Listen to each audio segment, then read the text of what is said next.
maka tuan-tuan dah dapat 3/3 nikmat dunia. Pertama apa? Aman. 2, sihat. 3, makanan yang ada pada hari itu. Maka kita dah dapat nikmat dunia. Tak ada jet pun tak apa. Tak ada apa pun tak ada. Tak ada barang mah pun tak apa. Janji aku ada 3 benda ni. Bersyukurlah dengan apa yang kita ada. InsyaAllah kita tak stres. Datuk, untuk soalan yang pertama, kalau misalnya kata Datuk boleh ulaskan, kita ni sebagai orang yang bekerja dan sebagai orang yang mengamalkan Islam dalam kehidupan kita, kita ni nak jadi orang yang beriman dan bertakwa. Tapi bila kita menghadap satu tekanan atau bebanan kerja yang banyak, kan, macam mana kita ni nak jadi orang yang boleh mengamalkan dua-dua? Amalkan Islam pun sempurna, kerja yang kita dapat pun kita boleh selesaikan dengan sempurna. Kok mungkin Datuk boleh cerita sikit, Datuk? Silakan, Datuk. Silakan. Assalamualaikum warahmatullahi wabarakatuh. Bismillahirrahmanirrahim. Alhamdulillah wassalatu wassalamu ala Rasulillah wa ala alihi wa ashabihi ajma'in. Terima kasih Ustaz Kamal, tuan-tuan dan puan-puan yang saya muliakan. Semalam saya di Bagan Serai, di Masjid Matang Gerdu di Bagan Serai. Dia orang buat cabutan bertuah. Salah satu cabutan bertuah dia ialah iPhone 15. PBZ bagi 300.5 saja. Hadiah lain lagi ada. Cabutan dia 2 iPhone. Memang tak balik. Jadi tuan-tuan boleh tengok dalam saya punya Facebook, punya ramai manusia menunggu-nunggu 15 tuan. Tapi yang ni jangan lupa PPZ tu ada emas. Okey. Jadi tak siapa betul hari ni dapat emas. Wallahu a'lam, daripada Pak Cik Habib insya-Allah. Okey. Macam tak percaya je Ustaz. Tak percaya. Okey. Ni ada emas. Baik. InsyaAllah tahun depan iPhone pula. Baik, tuan-tuan yang saya hormati, ketenangan, kebahagiaan kita sebut sebagai as-sa'adah. Kita mencari as-sa'adah. Kalau orang tanya pada kita apa dia kebahagiaan, kebahagiaan ialah sa'adah. Ketenangan, kebahagiaan, ketenangan hati, kegembiraan, kelapangan. Nama dia sa'adah. Lawan kepada as-sa'adah apa dia? Stres, anxiety yang sekarang orang duk buat. Tadi saya singgah di Sungai Buloh. Ada satu orang telefon saya mengadu masalah. Adik dia 2 orang stres, akhirnya jadi sekarang kemurungan. Berhenti kerja, duduk di rumah, kakak pun stres, adik pun stres, kakak murung, adik murung, dua-dua ada kat rumah. Yang kakak tu pula kalau masak, satu rumah terbakar. Sekarang tak boleh masak, duduk dia. Punca apa? Ni dia tuan-tuan. Sebab tu sekarang, dapat beras ke beli beras? Itu beras putih tempatan tu. Rasa dengan bangganya dapat beras. Astagfirullahaladzim, kan? Seksa cari beras kan, tuan-tuan? Sekarang beras mahal tu. Ya. Patutnya beras tu kita boleh buat hadiah. Betul akan datang beras. Baik, tuan-tuan yang saya muliakan. Satu, hari ini saya cakap pada tuan-tuan, ramai orang yang jadi stres. Stres kerana tempat kerja. Stres kerana menghadapi masalah yang sama bertahun-tahun. Stres kerana pasangan hidup. Stres kerana hutang.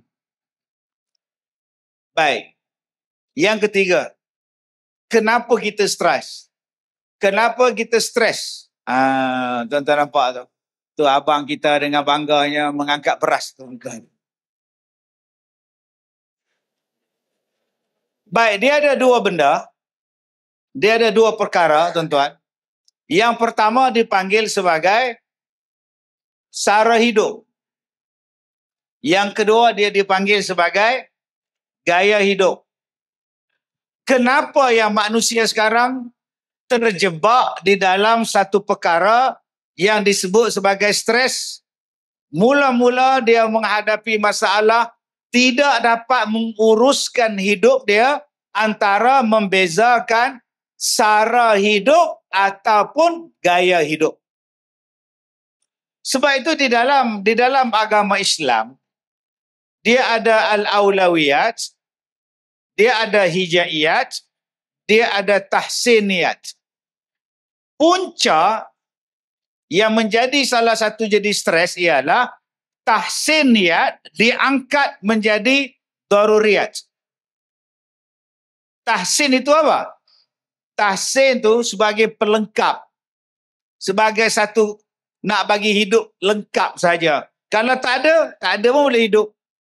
Contoh dia apa? Contoh jam. Jam ni tahsin. Kalau tak ada jam pun, masa tetap berjalan. Kalau kita tak pakai jam pun kita boleh hidup. Kalau kita tak pakai jam pun kita boleh tanya orang, jam kau berapa? Tetapi, tahsin niat ini telah dijadikan sebagai sara hidup. Daripada lifestyle, naik kepada sara hidup. Dia cuma lifestyle. Sekarang orang beli jam 1.4 juta. Orang beli jam 100,000, 500,000, 200,000. Akhirnya tuan-tuan, dia tengok orang pakai jam 40,000, dia pun nak beli. Hutang. Orang lain beli kerana ada wang. Kita beli tak ada wang. Aku nak juga macam dia. Akhirnya hutang. Dan sekarang menjadi beban yang besar ialah hutang. Sebab tidak dapat membezakan antara sara hidup dengan gaya hidup. Kalau manusia balik kepada basic, sara hidup, insya-Allah settle masalah. Sekarang kalau kita nak rumah, rumah itu ialah sara hidup. Nama dia ialah daruriyat. Tetapi apabila rumah dijadikan sebagai tahsiniyat, masuk dalam rumah, orang perempuan fikir nombor satu, kabinet. Dry kitchen, wet kitchen, kabinet. Kadang-kadang harga kabinet lagi mahal daripada harga rumah. Kadang-kadang harga kabinet dapur lagi mahal daripada harga kereta dia. Padahal tak ada kabinet pun boleh hidup. Nanti kalau tak buat kabinet abang, nanti kawan-kawan I datang, dia orang kata, apa tak ada kabinet? Nampak? Kadang-kadang langsir itu dah jadi sebagai satu sara hidup. Sebulan berapa kali tukar, setahun berapa kali tukar, harga dia pula ratusan ribu. Maka tuan-tuan, akhirnya tidak cukup wang. Bila tidak cukup wang, stres. Kena dia pula ambil rasuah, kena dia pula mencuri, pecah amanah kerana kos gaya hidup. Satu. Yang kedua, Ustaz, ya, sekarang beras susah dapat lah yang tempatan. Dah banyak. Baru ni saya pergi Speedmart ada, Econsave ada.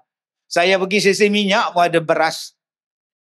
Beras tempatan, beras putih tempatan, beras tempatan. Oh, banyaknya. Dulu sungguh tak ada. Baik, kita cerita sikit tentang beras. Mahal Ustaz, beras import RM40 sekarang, RM36. Ya ke? RM30 Ustaz, naik mahal betul. Abang hari Sabtu depan nak ke mana? Saya cadang nak ke Langkawi. Buat apa bang? Sajalah healing. Naik apa? Naik flight. Berapa orang? Satu family, 5 anak, 2 suami isteri. Duduk dekat mana? Pantai Cerang. 3 bilik ambil dia. Berapa kos semua bang? Tak mahal Ustaz, RM3,000. Tak mahal Ustaz, RM3,000. Beras RM36 mahal. Kalau awak tak pergi ke Langkawi minggu tu, 3,600 awak boleh beli 1,100 kampit beras bersamaan 3 tahun makan. Apa yang saya nak cakap? Pengurusan. Nak menguruskan sesuatu, manusia sekarang tak reti. Dia tak reti nak urus, akhirnya dia jadi stres. Mana bang? Biasalah Ustaz, saya Sabtu Ahad memang saya balik kampung. Kampung di mana? Kampung di Kedah. Bukan minggu lepas dah balik ke? Minggu lepas balik. Saya setiap minggu memang balik Ustaz. Sebab saya suka tengok bendang, sawah, gunung. Saya suka Ustaz. Dia healing Ustaz. Oh. Tapi lah beras mahal Ustaz. Tak payahlah balik minggu tu. Sekali awak balik 500 awak boleh beli beras sebanyak 10 kampit. 10 kampit bersamaan setahun punya makan. Sebab itu tuan-tuan yang saya muliakan, kenapa kita jadi stres? Jawapannya ialah sebab kita tak pandai nak menguruskan. Yang ketiga, saya bagi contoh. Ada satu mak datang dengan anak dia, jumpa saya. Anak perempuan dia, cikgu. Menantu, cikgu. Menantu cikgu di mana? Sabah. Anak dia cikgu juga. Di mana? Di Perak. Dah 3 tahun kahwin, PJJ. Minta tukar tak dapat. Minta tukar tak dapat. Minta tukar tak dapat. Anak seorang. Dia kata, Ustaz, anak saya ni cikgu. Anak dia seorang. Suami dia cikgu di Sabah. Sekarang susahlah Ustaz. Suami dia PJJ. Kerja dia seorang kena buat. Rumah tangga dia seorang kena uruskan. Suami pula duduk sana. Minta tukar tak dapat. So, jadi makcik datang ni nak minta lah Ustaz, tolong uruskanlah, tolonglah kirakan, tolonglah rekomenkan supaya anak makcik dapat balik tukar ke Semenanjung. Menantu. Kesian anak makcik Ustaz. Jagalah anak seorang-seorang, suami tak ada. Saya pun tanya cikgu ni.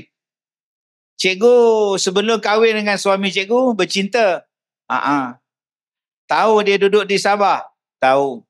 Tahu dia kerja cikgu? Kita satu institut, satu maktab Ustaz. Okey. Tahu kalau dia di Sabah nak tukar susah balik Semenanjung? Tahu. Tahu tak nak minta tukar surat ke apa ke payah makan masa? Tahu. Kenapa cikgu kahwin dengan dia? Kita dah tahu kita akan menghadapi masalah. Kenapa ambil juga? Ustaz, cinta perlu dipertahankan. Balik. Kenapa nak nyusahkan saya? Saya tak terlibat pun dalam drama cinta awak ni. Awak dua bercinta, bila awak susah, awak libatkan saya, Ustaz, tolong jumpa menteri je, tolong minta surat Ustaz. Kenapa saya pula terlibat dalam drama pukul 7 ni? Kalau kata awak cinta perlu dipertahankan, awak juga kena pegang. Cinta memerlukan inilah pengorbanan. Balik. Next. Sebab itu saya nak cakap pada tuan-tuan, nak buat sesuatu fikir dahulu. Jangan merdah aja. Apa kesan yang akan ku buat? Aku nak beli kereta ni. Apa yang akan ku buat? Semalam saya balik daripada Bagan Serai. Saya tukar driver, tukar kereta datang ke KL pula. Terus ke KL. Saya tengok ada sebuah kereta depan pejabat saya, depan bangunan sekolah saya. Kereta siapa pula ni? 2-3 orang datang jumpa saya. Okey. Ustaz? Ya. Ada hajat jumpa Ustaz ni. Kami tunggu dari petang. Apa hajatnya? Saya ni tak lepas jual kereta ni. Tak lepas bayar sebulan kereta ni. Saya pakai welfare. Saya pakai Mercedes. Saya beli rumah. Sekarang saya tengah sedih. Saya kata sedih lah sebab awak pakai Mercedes. Memang sedih lah. Saya tanya apa yang saya boleh tolong. Ustaz boleh tolong tak ambil Mercedes ni? Kalau bagi saja tak apa. Dia kata Ustaz sambung bayar. Sambung bayar. Saya tanya sebulan berapa ringgit? Tak mahal Ustaz, 2,000 je. Berapa saya kena bayar pada awak? Tak bayar Ustaz. Ustaz ambil je, janji settle. Kalau settle, saya kata, Nama awak. Jadi kalau geran nama awak, kalau settle dapat kat siapa? Dapat dekat awak. Maknanya saya tolong bayar untuk awak. Saya tolong bayar pula. Tak apa Ustaz, kita buatlah perjanjian. Saya percaya pada Ustaz. Saya percaya pada Ustaz. Saya pun percaya pada awak. Tapi manusia boleh berubah. Hutang tengah banyak. Tak apa Ustaz ambil je. Bila hutang dah tak ada, Ustaz, nama tu saya punya. Kereta tu saya punya. Loan pun nama saya, bawa balik kereta saya. Sila-sila awak report polis, kereta awak dicuri. Kalau gitu Ustaz belilah kereta saya. Nak buat apa kereta saya? Kereta saya ada 180 buah. Saya tak perlukan kereta dah. 180 buah kereta saya. Jenuh bayar road tax. Kecil-kecil je kereta Ustaz. Wheel. Kecil-kecil tu. 180 buah. Ada yang saya beli dari Amerika. Ada Turki. Oh sayang. Bubuh kat dinding Ustaz. Datang cucu dia pijak-pijak. Pijaklah cucu 180 buah macam-macam Ustaz. Orang ni tukar, orang ni tukar. Wah, saya kata saya kereta dah banyak. Saya tak perlukan kereta. Jadi tuan-tuan, berapa ramai yang sekarang tak tahu risiko, dia mengambil risiko. Dan bila masalah, dia mula sampai. Dan akhirnya jadi stres. Sebab tu tuan-tuan, sebelum kita buat sesuatu, cubalah berfikir panjang. Apa yang akan berlaku kepada aku kalau aku buat benda ini? Dan yang keempat, kenapa kita stres? 4 benda ni tidak membantu kita. Nak hilangkan stres, nak mengurangkan stres, tuan-tuan kena ambil 4 ni bagi betul. 4 benda ni kata Rasulullah. Yang pertama, cari orang rumah yang tepat. 2, cari rumah yang bagus, luas. 3, cari jiran yang elok. Dan yang keempatnya ialah kenderaan yang bagus.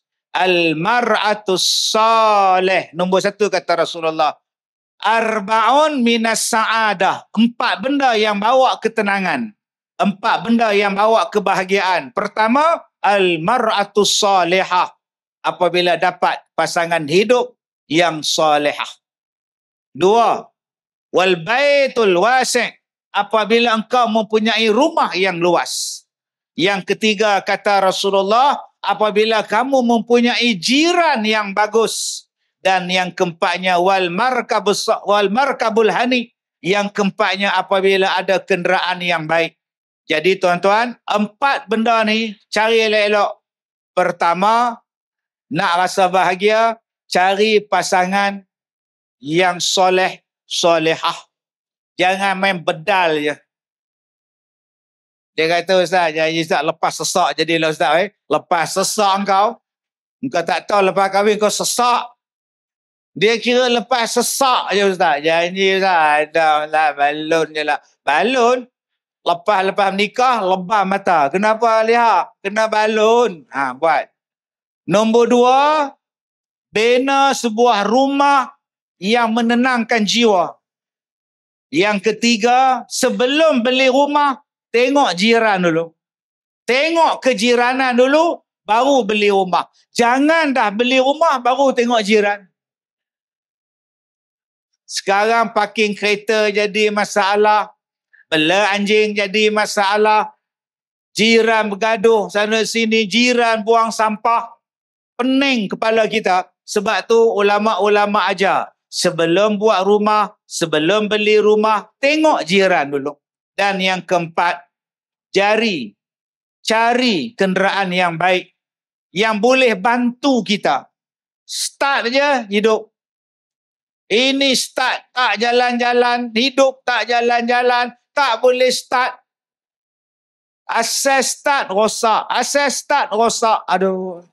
Kalau begitu kau buanglah kereta kau ni, cari kenderaan yang lain. InsyaAllah 4 benda ni Ustaz. Kenapa kita jadi stres insyaAllah. Alhamdulillah. Terima kasih banyak Datuk atas perkongsian tersebut. Betul tuan-tuan. Kalau kita nak melihat pada 4 perkara tersebut, macam Datuk sebut tadi, adalah rumah yang luas, pasangan yang hidup yang baik, kejiranan yang baik, dan yang keempat sekali adalah kenderaan yang selesa. Betul. Tapi kenderaan yang selesa ni kadang-kadang janganlah terus pergi ambil Mercedes tu kan. Gaji 3,000 tapi terus buat loan untuk Mercedes dah. Menong tu dah tak selesa tu. Kan? Dan termenung nak fikir macam mana nak bayar pula kan. Jadi macam mana pun fikir yang baik-baik yang memudahkan macam Datuk sebut tadi. Paling utama sekali dalam kehidupan kita mesti fikirkan berdasarkan necessity kita, keperluan kita. Kita jangan tengok pada rasa rumah besar tu adalah keperluan juga kan. Tak. Sekadar boleh hidup, sekadar boleh menenangkan diri dan sebagainya. Itulah yang akan menjamin kita boleh kawal stres kita dan kerja kita pun akan menjadi lebih berkualiti insya-Allah. Baik tuan-tuan dan puan-puan, kita teruskan dengan kita tak nak pergi pada cabutan bertuah. Saya pergi pada kuis terus, boleh ya tuan? Kuis yang soalan yang seterusnya, mungkin tuan-tuan dan puan-puan boleh tengok dekat dalam flyer tersebut. Saya nak dengar siapa boleh lah. Ustaz Kamal, soalan sikit lah untuk Ustaz Kamal.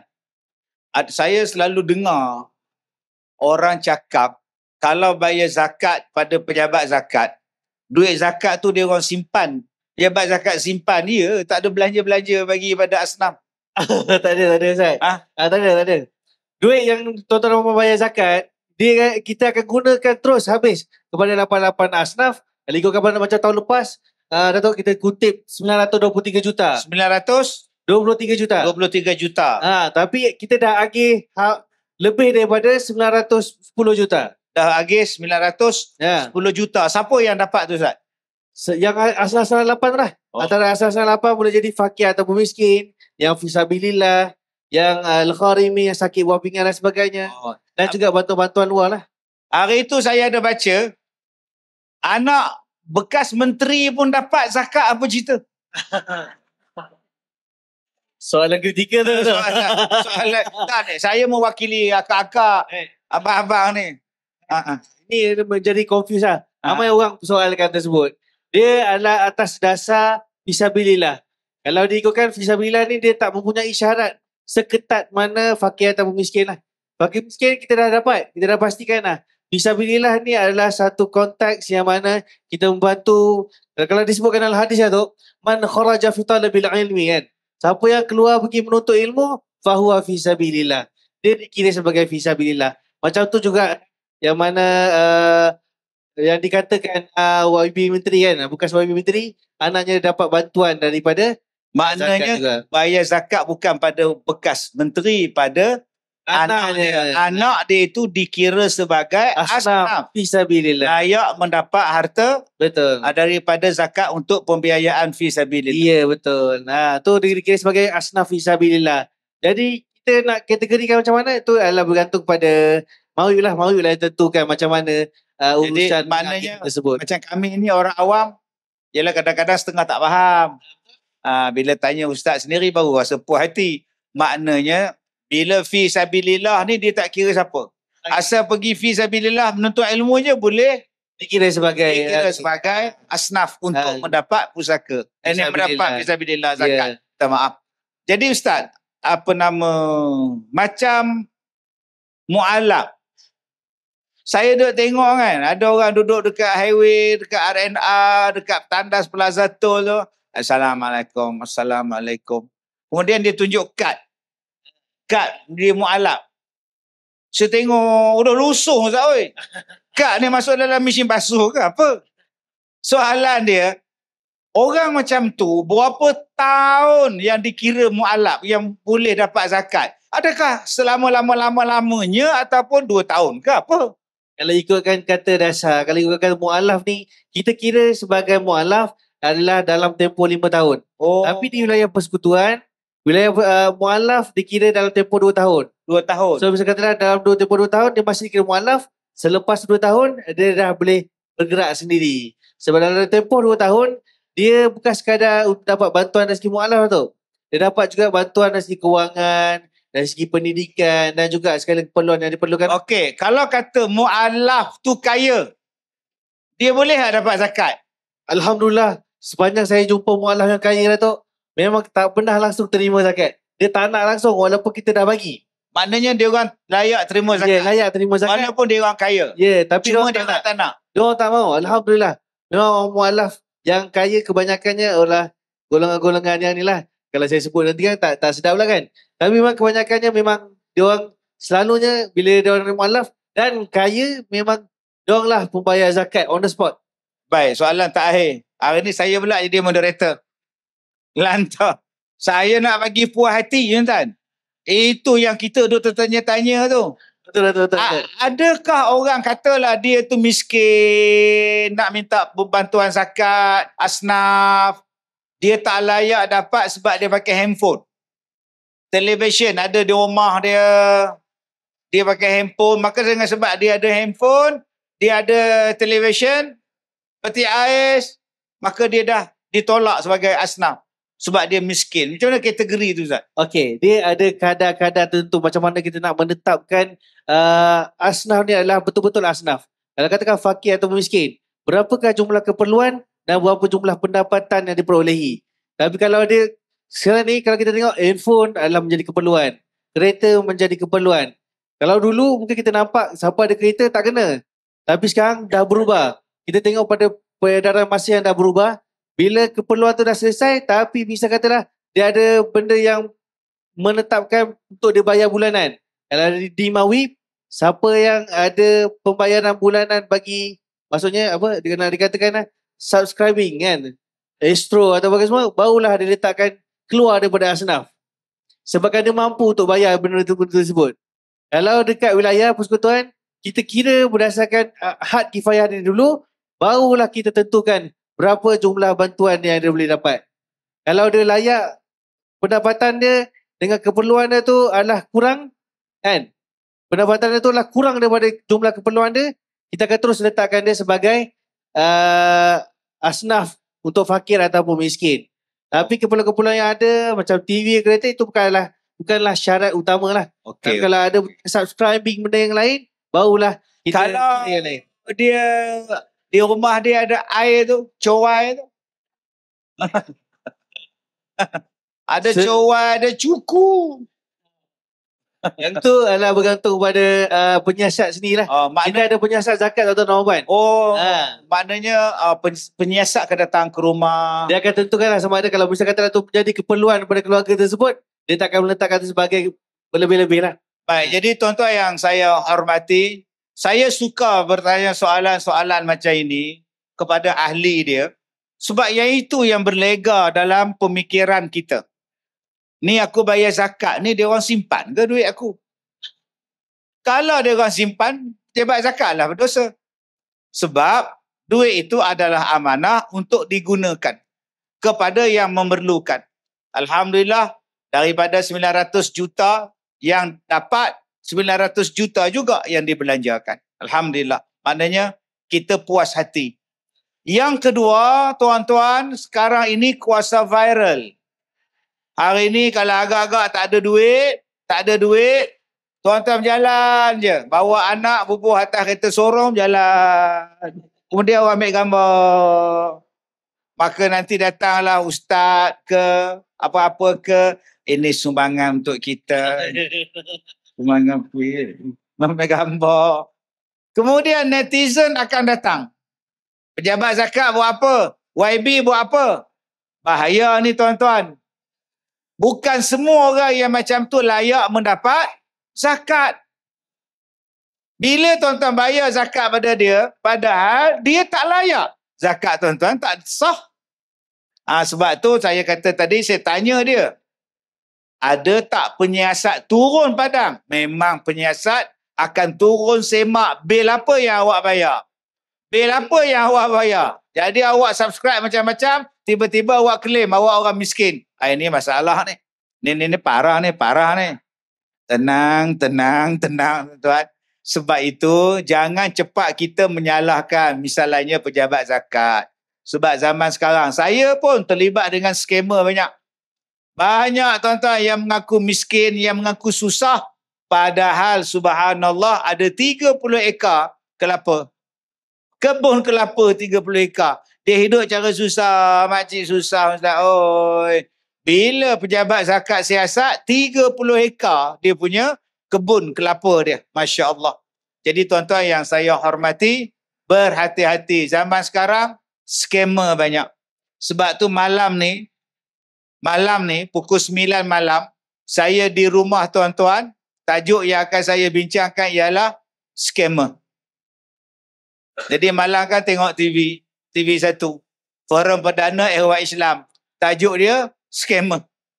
Ahli panel dia, saya. Kenapa? Sebab dia orang masukkan dalam iklan, dalam TikTok, dalam Facebook, pelaburan patuh syariah. Pelaburan patuh syariah. Diletaknya gambar saya, diletaknya laman JAKIM, laman halal. Padahal palsu. 4 hari lepas, makcik ni masuk 15,000. Telefon saya, Ustaz, bila nak dapat bonus? Saya tanya dia, bonus apa aja? Bonus apa? Makcik dah masuk 15,000, 10 sen pun tak dapat lagi. Masa masuk 15,000, dia tak ada tanya saya. Bila dah masuk, baru tanya saya. Padahal tu scammer. Tuan-tuan, dan semalam, anak saudara dia, 150,000. 150,000 habis. Jadi saya nak ajak pada tuan-tuan, macam mana dia orang scam? Dia telefon. Encik, saya daripada JNT, pasal encik ada sampai di sini, tapi masih boleh dituntut lah. Saya tak ambil pun, saya tak ada hantar, tak ada beli barang JNT pun. Tapi nama encik adalah di sini ni. Jadi, kalau encik tak ambil, sayanglah benda. Kita pun letak. Dalam 2 minit, dalam 3 minit, kita bercakap dengan dia. Tuan-tuan, sekarang ilmu yang cepat berlaku, nama dia Ain. Nama dia Pukau. Okey, jadi tuan-tuan, saya harap kalau ada encik ada saman tertunggak, letak je. Encik, saya dari pejabat, letak je. Jangan pun tuan-tuan nak layan dia. Konon-konon nak scam dia balik. Kan kita kadang-kadang nak perkena dia balik kan. Kita buat bodoh je. Itu pun silap tuan-tuan. Sebab sekarang dia gunakan kaedah, dia pukau dalam keadaan kita tak sedar, dan kita boleh ikut, pergi bank, keluarkan duit dan bagi pada dia. Yang ni jadi semalam. Anak saudara dia kata, Ustaz tolonglah. Dia balik ke rumah, dia tidur daripada asar sampai ke subuh. Dia tak sedar. Bila bangun pagi besok, dia tanya isteri dia, abang buat apa Isteri dia katakan, abang pergi bagi duit dekat orang ni, saya marah, cakap awak tampar saya. Masa bila abang tampar awak? Tuan-tuan, bila pergi bank, 150,000 dah habis. Jadi saya harap berhati-hati.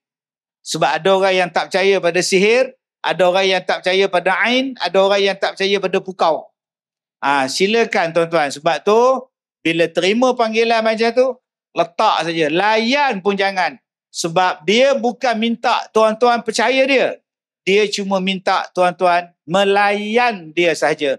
Daripada situ tuan-tuan boleh serahkan benda-benda yang berharga tanpa tuan-tuan sedari. Wallahu'alam.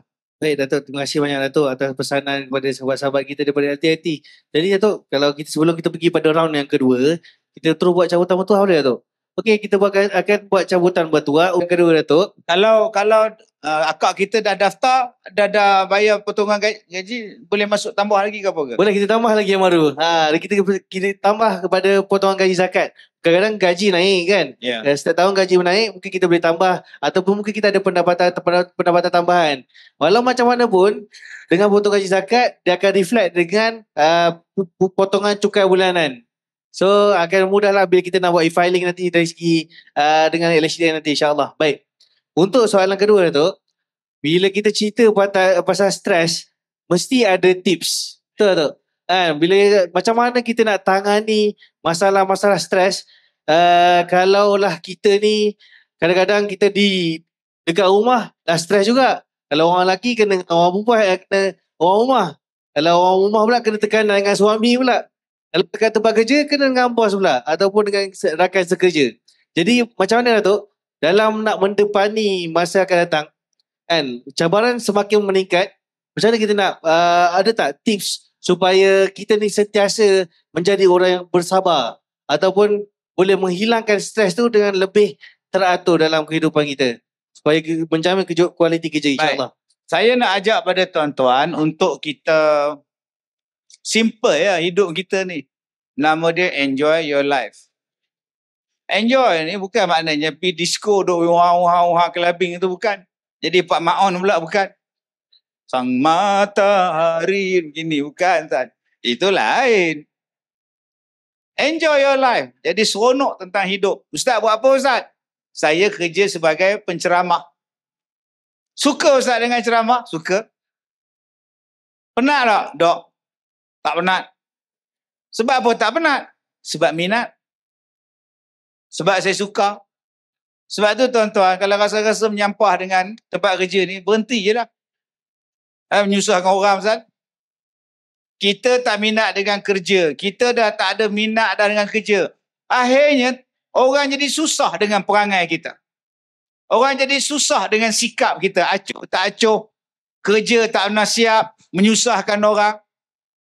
Sebab tu tuan-tuan, pergi balik kampung, bela kambing. Selesai masalah. Sebab tu kita, bela kambing ni tuan-tuan, menenangkan jiwa. Saya suka tuan-tuan, jumpa baru ni saya pergi ceramah di tempat pemulihan dadah. Bila saya pergi, dia orang buat biskut. Anak-anak muda, anak-anak tua yang isap dadah ni, dia ajar buat kek. Dia ajar buat keras tangan. Bukan craft, keras tangan. Jalan Koleh, Bukit Bintang. Saya pernah dengar lah Jalan Koleh. Jalan Koleh tu seronok saya dengar lagu dia. Ada Jalan Koleh Bukit Bintang, ada lagu kan? Ada. Lagu apa ke? Hamba berniaga buat kerah tangan. Ada warna cekelak, warna hitam. Nak harta dekat pejabat kerah tangan. Jalan Koleh Bukit Bintang. Oh, boleh tambah pendapatan. Ada yang tahu lagu dia tu? Ada. Begitulah cara kalau mau hidup. Buat apa saja yang kita sanggup. Jangan duduk saja bagi bucik perut. Lama-lama boleh meletup. Oh, anak bini boleh cabut. Itu lagu Maover tu tuan-tuan. Baik. Saya tengok kadang-kadang kita ni tak reti nak menyelesaikan masalah stres, akhirnya dia jadi beban. Bila saya pergi tengok orang yang duduk di pusat serenti tu, sekarang panggil puspen nama dia. Dulu kita panggil pusat serenti, sekarang panggil puspen. Bila saya tengok dia orang pula lagi tenang daripada kita. Ustaz, doakan saya, minggu depan saya nak keluar. Saya tanya berapa tahun? 2 tahun, kursus. Ambil diploma. Tuan. Dapat tenang je tuan-tuan. Seronok. Saya tanya, apa benda, aktiviti apa yang awak buat? Salah satunya ialah menjaga, memelihara kambing. Sebab tu tuan-tuan, kalau tuan-tuan sini stres, pergi bela kambing. Nabi-nabi semua bela kambing. Saya jumpa dengan satu artis. Alhamdulillah tuan-tuan, saya ni dah tua lah. Dah masuk skim pencen dah. Cucu pun dah ada dah saya ni. Jadi saya banyak rancangan dalam televisyen. Salah satu rancangan saya buat rancangan talk show. Dengan Pamoga lah. Masa tu Pamoga. Dia ni. Pamoga. Nama dia Pamoga kan. Akak kita lah. Kak Vida kita ni. Dia taja rancangan tu. Nama dia Pamoga Kopi bersama Ustaz Kazim. Jadi tugas saya panggil artis. Temu bual. Macam-macam artis. Ada 3 season yang dibuat. 3 episod. Satu episod ada 14. Jadi tuan-tuan, ada satu artis, pelakon wanita, saya rasa pernah tengok, memang pernah tengok lah. Dia pelakon drama, dia pelakon filem. Dan dia berhenti, nama dia tengah kemuncak. Nama tengah naik, tiba-tiba berhenti berlakon. Saya tanya kat dia, akak buat apa sekarang? Saya kahwin. Oh, kahwin. Saya tanya, akak buat apa sekarang? Saya sekarang tanam pokok, bela ikan, bela ayam, bela itik, bela kambing. Akak dah tak fikir lagi tentang filem, drama, terus menangis. Menangis dia. Kata lambat pula nak habis ni, tisu tak ada. Ustaz, boleh tak Ustaz jangan sebut lagi benda-benda yang itu? Saya dah tak nak ingat lagi dah. Dia tak nak ingat cerita dia pelakon pakai baju apa semua. Tak mau. Jadi apa yang akak buat? Saya sekarang bela kambing. Saya lebih tenang jiwa. Dulu saya tak tenang Ustaz. Gosip. Bila saya kahwin, saya bela binatang. Saya tanam tumbuh-tumbuhan, pokok sayur dan sebagainya. Hati saya lapang. Jadi saya minta dekat Ustaz. Ustaz tak payah tanyalah tentang dunia hiburan saya. Saya dah lupakan terus. Saya pun terus tanya dekat dia, akak sekarang telur berapa sen kalau tolak dari ladang, kak? Terus saya tanya harga telur, tuan-tuan. Dah dia tak bagi tanya tentang artis. Jadi tuan-tuan, salah satu benda yang menenangkan jiwa, kita ikut Rasulullah. Balik kepada nature. Salah satunya ialah membela kambing. Orang tanya pula, Ustaz, kenapa kambing biri-biri? Ialah sebab dia jalan kedek-kedek macam tu. Kalau dia jalan laju, tukar nama. Kambing buru-buru. Jadi dia tak mau macam itu. Jadi tuan-tuan yang saya muliakan, jom kita menangani stres. Saya sebagai penceramah, tuan-tuan ingat saya tak stres? Stres. Tapi macam mana nak manage, macam mana nak kontrol supaya saya boleh berceramah dengan baik. Kalau tuan-tuan jadi saya sekarang, mai ceramah. Siapa yang suka rela, mai ganti saya duduk sini. Yang tu rambutan, yang tu nangka, yang tu beras, yang nu duduk menyembang, yang nu duduk nu, yang keluar masuk. Yang usung beras, hoi. Tuan-tuan ingat senang ke? Kadang-kadang sesak dia tuan-tuan. Bagaimana saya nak berceramah? Saya tak pedulikan skala orang. Saya peduli pada tuan-tuan je.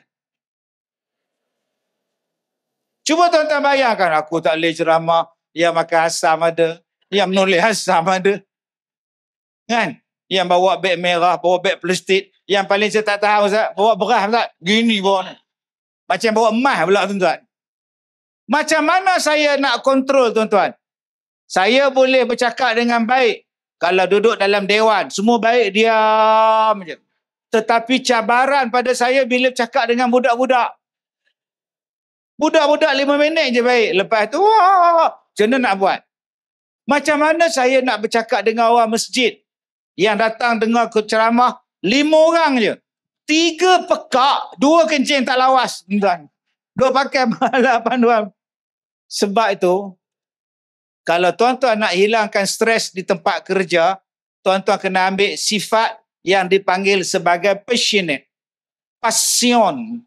Dan passion itu diajar oleh Nabi sallallahu alaihi wasallam. Nabi ajar tu. Passionate tu Nabi ajar. Nabi kata yang pertama, basyiru. Buat sesuatu yang menggembirakan orang. Hari ni PPZ buat. Tuan-tuan bayar zakat, tuan-tuan buat potongan gaji, tambahkan lagi potongan, buat macam-macam. Dia orang bagi pada kita tu, hadiah apa tu? Voucher juga. Hari ini simple, tuan-tuan. Saya tengok voucher hadiah daripada PPZ simple. Yang selalu saya pergi dengan dia orang, Allah, Telekung City. Dapat Telekung City. Yang menang pula perempuan laki-laki. Kahwin pun belum. Abang buat jadi hantaran, bang. Ada yang dapat, subhanallah, bag travel. Sonoknya, tuan-tuan. Hari ni paling simple lah. Dapat voucher Ion je, tuan-tuan. Baik, nombor 1, basyiru. Bagi orang suka. Datang ke pejabat, pakaian kita, cara bekerja kita, menjadikan orang suka kita. Jangan bila orang tengok kita, menyampah aku. Ingat dia seorang je masam. Dia seorang je pandai masam.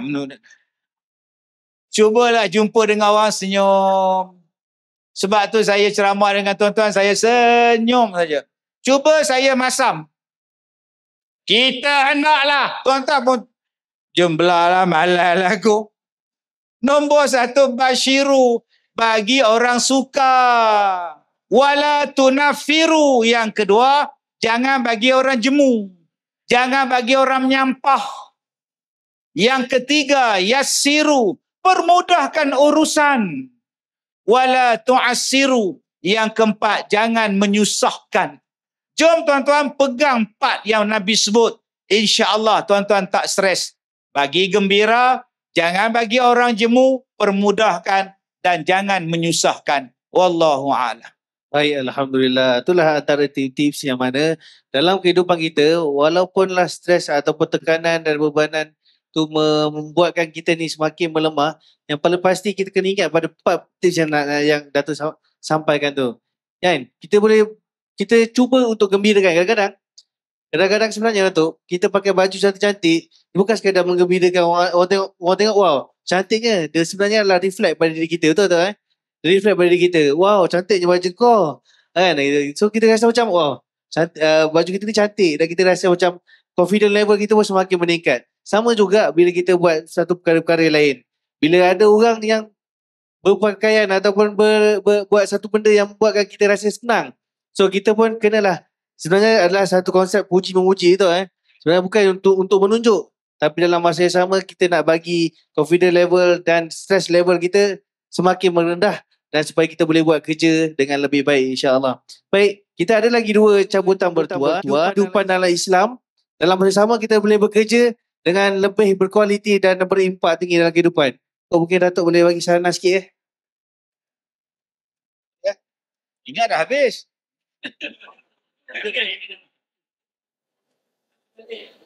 Baik, saya nak sebut senang. Saya sebut senang aja.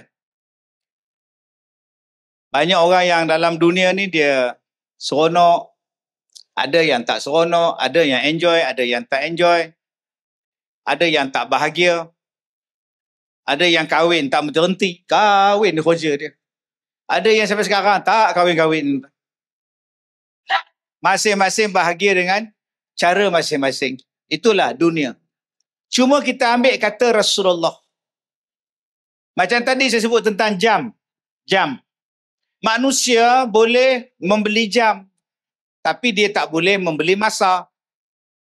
Apalah gunanya jam tu mahal, jam tu murah, kalau tak pandai menepati masa. Sebab nilai bukan letak pada jam. Nilai ialah letak pada menghargai masa. Menghargai masa tu yang penting. Tak ada jam pun tak apa. Janji masa tu kita gunakan sebaik-baiknya. Begitu juga dengan dunia. Ada manusia yang kaya, Ustaz. Saya jumpa. Dia ambil saya di Ipoh dengan jet untuk pergi ceramah di kampung dia. Atau dia landing di mana, Ustaz, kampung dia? Dia landing dekat airport juga. Daripada airport naik kereta pula. Dia kata, Ustaz, saya nak bawa Ustaz ceramah di kampung saya. Saya kata, tak boleh lah, Tuan. Jauh. Ipoh ke Kelantan, jauh saya cakap. Saya tak ada flight daripada Ipoh ke Kota Baru.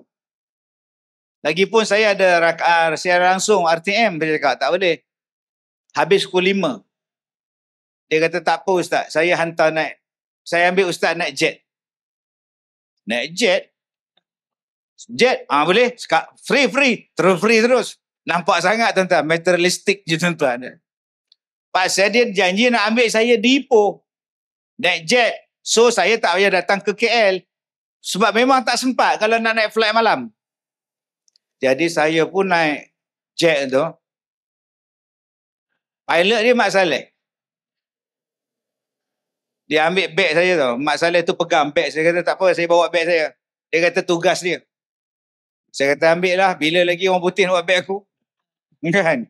Bawa masuk saya pun. Ada pramugari dia ada. Pramugari ada. Dia tanya saya, Datuk, Datuk nak apa? Kita ada nasi lemak, kita ada bihun. Saya kata ambil senang lah, bihun lah cukup lah, nasi-nasi saya lah. Saya pun buka nak makan. Datuk, kita dah nak sampai ya. Astaghfirullahaladzim. Aku baru nak makan, tuan. Kalau tahu sekejap tak payah lah yang mau makan. Saya tanya pada orang yang bawa saya yang ada jet ni. Saya kata, buat apa beli jet ni? Saya bisnes, Ustaz. Saya ada bisnes di Afrika. Saya ada bisnes di Lombong di sana.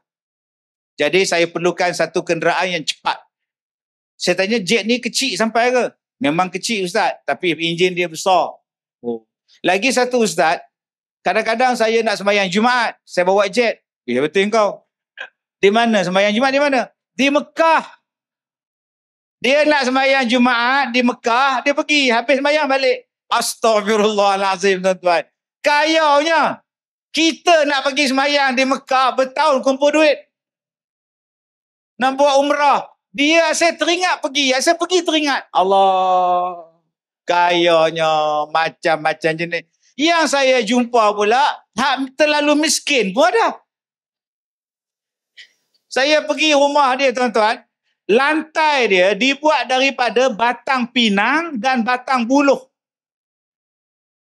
Saya tak pernah fikir zaman 2023 ni, ada lagi orang yang duduk lantai dia, rumah dia, dibuat daripada buluh dan batang pinang. Pokok pinang tu dipotong jadi lantai. Aku nak duduk tak duduk, nak duduk tak duduk. Kenapa, Ustaz? Takut terkepit. Yang mana faham, tak faham sudah. Buatnya terkepit dia. Susahnya hidup. Yang ini kaya terlampau, yang ni pula susah terlampau. Astaghfirullahalazim. Jadi kalau akak-akak kata mana ada orang miskin zaman sekarang, Ustaz? Jawapan dia sebab kita tak turun padang. Tuan-tuan nak tahu ada orang miskin tak miskin? Pergi tanya orang zakat, dia orang tahu, tuan-tuan. Jadi yang ni peranan zakat, keluarkan mereka dari kemiskinan. Baik. Kaya ke, miskin ke, tidurnya apa? Yang kaya pun tidur satu tilam, yang miskin pun tidur satu bantal, satu tilam. Tak ada orang kaya satu malam berguling rumah dia, 4 tingkat berguling. Semua bilik dia masuk. Kenapa, Din? Saya orang kaya. Tak nampak dah. Makan nasi pun tetap sepinggan. Tak ada orang makan nasi orang kaya, tuan-tuan, makan berpinggan-pinggan. Tak ada, dia tetap makan satu je. Bantal yang satu, tilam yang satu, seat kereta pun yang satu. Jarang orang kaya, tuan-tuan, satu kereta tu dia tekankan kangkang dalam kereta tu. Saya orang kaya. Tak ada, tuan-tuan. Sebab itu, Nabi Muhammad kata apa? Nabi Muhammad kata, dunia ni apa? Dunia ni 3. Tuan-tuan dapat 3 ni, tuan-tuan dah dapat dunia. 1. Man asbaha minkum aminan fi sirbihi. Siapa-siapa yang pagi-pagi dia bangun, dia mendapati bahawa dunia dia, tempat tinggal dia, rumah dia aman. Dia telah mendapat 1/3 dunia. Tuan-tuan bangun pagi, tengok suami, bagus. Tengok anak-anak, bagus. Tengok rumah, aman. Tak ada orang bom, tak ada jet, tak ada roket, tak ada motor. Tuan-tuan dah dapat 1/3 dunia. Bayangkan, tuan-tuan, ada sahabat kita di negara lain, bom. Malam tadi ada rumah, siang tadi rumah dah tak ada, kena bom. Siang tadi ada suami, malam nanti suami dah mati. Tak aman hidup. Jadi kita duduk di Malaysia, rumah kita aman. Syukur pada Allah. Tuan-tuan dah dapat 1/3 dunia. Yang kedua kata Rasulullah, wa mu'afan fi jasadihi. Apabila dia sihat pada tubuh badan dia. Ni 12.30. Time untuk makan. Makanlah. Udang. I saja. I sihat. Makan sotong. I okey. Makan ayam. I okey. Biryani gam. I okey. Okey semua. Sihat. 2/3 dunia dah dapat. Yang ketiga, apa dia yang dapat nikmat dunia? Yang dapat nikmat dunia, hari ini ada makanan untuk kita. Akak-akak buka peti ais, ada buah, ada keripik. Krip. Ingatkan durian, mohong putih tuan-tuan. Sebiji macam durian. Wah, pandai buat. Yang minggu lepas punya pun tak habis lagi. Dalam peti ais ada buah, dalam peti ais ada ayam beku. Bakaknya di bawah pula ayam hidup. Ayam hidup pula peti ais. Maka tuan-tuan dah dapat 3/3 nikmat dunia. Pertama apa? Aman. 2, sihat. 3, makanan yang ada pada hari itu. Maka kita dah dapat nikmat dunia. Tak ada jet pun tak apa. Tak ada apa pun tak ada. Tak ada barang mah pun tak apa. Janji aku ada 3 benda ni. Roti kepada or makan, kata Hindustan. Orang Hindustan buat filem, nama dia Roti kepada Or Makan. Mena bolongga, mena bolonggi. Itu filem Roti kepada Or Makan. Shashi Kapoor dengan Zinat Aman. Balik kan buka filem tu. Macam mana mengajar tentang erti kehidupan dalam dunia. Bersyukurlah dengan apa yang kita ada. InsyaAllah kita tak stres. Dan yang terakhir tuan-tuan, kadang-kadang kita ni jadi stres, kita jadi tak seronok hidup sebab kita melupakan kawan yang bersama kita waktu susah. Waktu susah bersama, dah senang lupa kawan. Kita langsung tak ingat jasa orang, kita tak bersyukur dengan apa yang kita dapat. Kita dah kata kita teruk. Padahal orang lain lagi teruk. Orang yang macam ni tuan-tuan akan datang pada jiwa dia ketidaktenangan. Dia jadi stres. Sebab dia tak dapat doa daripada orang. Orang kutuk dia. Orang kata pada dia. Menjadikan jiwa dia tidak tenteram. Jadi tuan-tuan, jom kita minta orang doakan kita. Kita buat baik pada orang. Kita tetap berkawan dengan dia. Tetap bersahabat dengan dia. Walaupun siapa kita sekarang, InsyaAllah kita akan didoakan. Sebab tu Ustaz Kamal, kenang-kenangkanlah.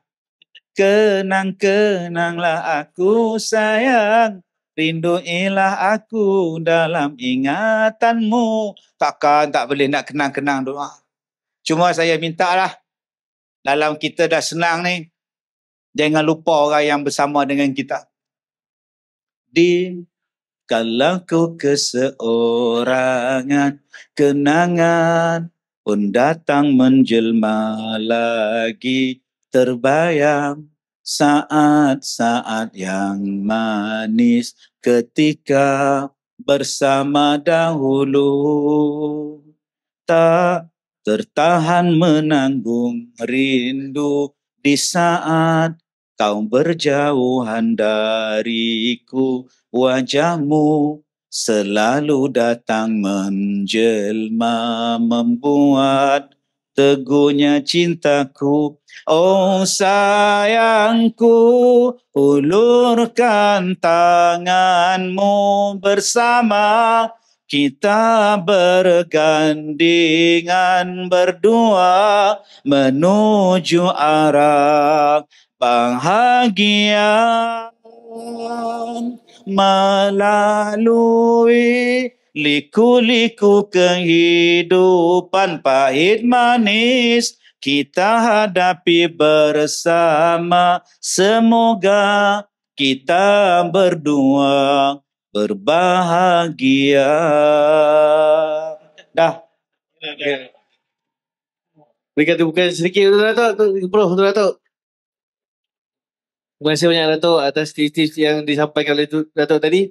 Saya teringat tadi Datuk, yang untuk tips yang terakhir tadi adalah doa kepada mukmin kan. Doa kepada untuk menjadi silaturahim. Satu hadis adalah doa silahul mukmin. Kan? Doa ini menyatukan mukmin kan, adalah hubungan kita dengan mukmin.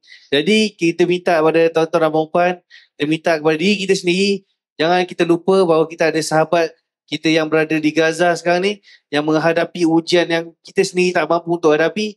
Jadi sama-samalah kita sentiasa bacakan Al-Fatihah untuk mereka.